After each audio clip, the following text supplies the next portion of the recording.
Assalamualaikum warahmatullahi wabarakatuh. Bismillahirrahmanirrahim. Alhamdulillahi rabbil alamin.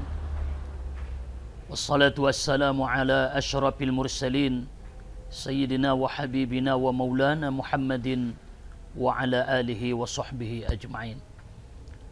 Para pendengar yang dimuliakan Allah, kita makhluk yang lemah, tidak punya kekuatan, tidak punya kemampuan, tidak punya apa-apa. Kekuatan itu sebenarnya hakikatnya adalah milik Allah Subhanahu wa ta'ala. Maka salah satu kekuatan kita yang diberikan Allah kepada kita adalah ad-du'a, doa, memohon dan meminta kepada Allah. Di dalam Al-Quranul Karim, Allah Subhanahu wa ta'ala menjelaskan, wa idza sa'alaka ibadi anni fa inni qarib ujibu da'watad da'i idza da'an. Wahai Muhammad, apabila hambaku bertanya kepadaku tentang aku, katakan fa inni qarib, aku ini dekat. Ujibu da'watad da'i idza da'an. Aku akan mengijabah, memberi permohonan, keinginan orang yang berdoa apabila dia berdoa kepadaku. Doa itu adalah kekuatan, bukti kelemahan kita, bukti ketawaduan kita. Maka setiap kita berdoa kepada Allah, maka kita sebenarnya menunjukkan diri kita adalah makhluk Allah Subhanahu wa ta'ala.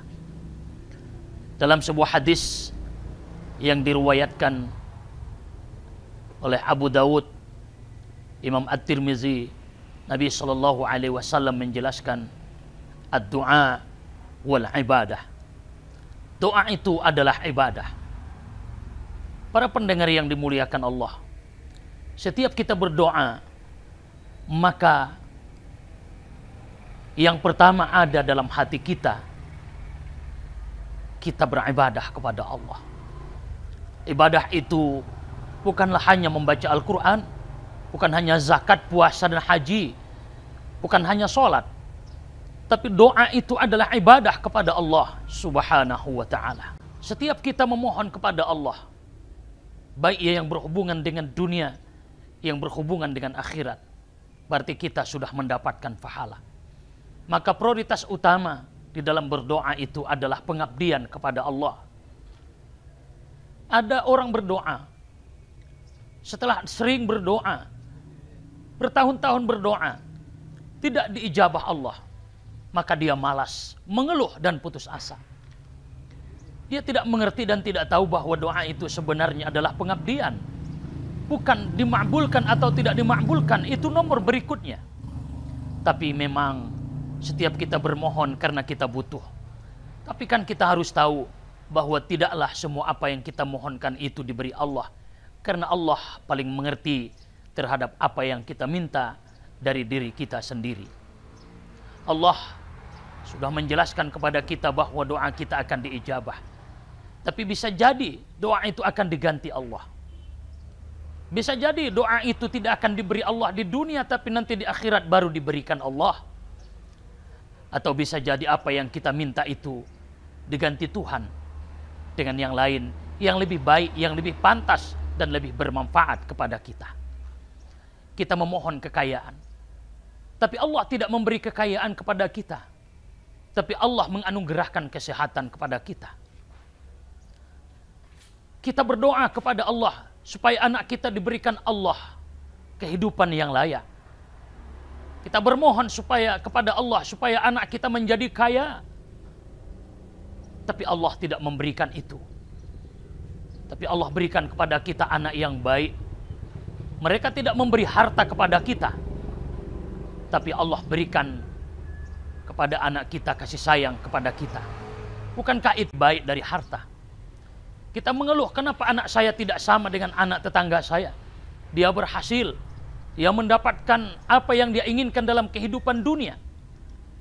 Para pendengar yang dimuliakan Allah, bukankah ucapan yang baik dan kasih sayang itu lebih bermanfaat bagi kita daripada harta yang diberikan anak kita? Karena itulah para pendengar yang dimuliakan Allah, mari kita berdoa. Lihatlah tempat yang makbul berdoa. Misalnya di masjid. Kalau dia haji di Padang Arafah, di Multazam, atau barangkali di Hijr Ismail, itu tempat-tempat yang makbul berdoa. Ada masa yang makbul berdoa, antara azan dan qomat, waktu turun hujan, tengah malam, setelah selesai kita sholat, itu adalah tempat-tempat yang makbul berdoa di sisi Allah Subhanahu wa ta'ala.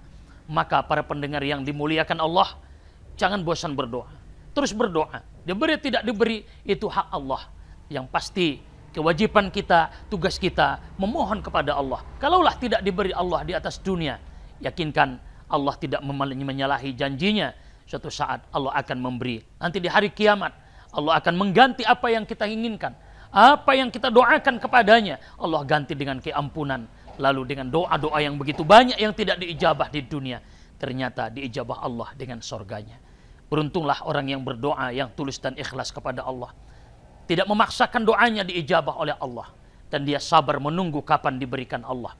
Kadang-kadang kita berdoa, kita ingin cepat diberikan Allah, padahal belum pantas untuk diberikan Allah. Bukankah Nabi Ibrahim setelah dia menikah dengan istrinya Sarah, dia bermohon kepada Allah supaya Allah berikan kepadanya anak, tapi berpuluh-puluh tahun baru ijabah. Karena bagi Allah, apa yang dia berikan dan kapan dia berikan itu, itulah yang terbaik.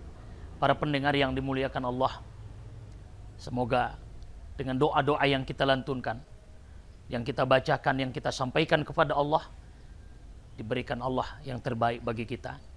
Kalaupun di dunia tidak diberikan Allah, tapi kita bermohon nanti di hari kiamat diijabah oleh Allah dengan surganya. Terima kasih.